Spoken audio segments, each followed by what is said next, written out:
Breaking news. SBI कर्मचाऱ्यांकडून 30 लाखांची bag लंपास, अज्ञात चोरटे फरार, पोलिसांचा तपास सुरू. शहादा शहरात धाडसी चोरीची घटना घडली असून धडगाव येथील SBI बँकेचे कर्मचारी शहादा SBI शाखेतून कॅश घेऊन परत जात असताना अज्ञात चोरट्यांनी तब्बल 30 लाख रुपयांची कॅश असलेली बॅग घेऊन फरार झाल्याची माहिती मिळत आहे. घटनेनंतर तात्काळ शहादा पोलीस ठाण्यात शिकायत दाखल करण्यात आली असून पोलिसांनी परिसरातील CCTV कॅमेऱ्यांचे फुटेज तपासण्यास सुरुवात केली आहे. चोरटे कसे आले, कोणत्या दिशेने पळाले आणि आधीपासून रेकी केली होती का, याचा तपास पोलिसांकडून सुरू आहे.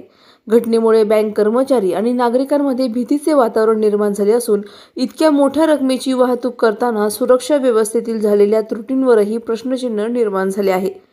पोलिसांनी काही संशयितांच्या हालचाली तपासात घेतल्या असून लवकरच चोरट्यांचा सुगावा लागेल असा विश्वास स्थानिक पोलिसांनी व्यक्त केला आहे.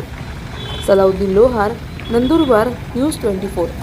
अशाच घडामोडींचा आढावा घेण्यासाठी आजच आपल्या YouTube चॅनलला सबस्क्राईब करा.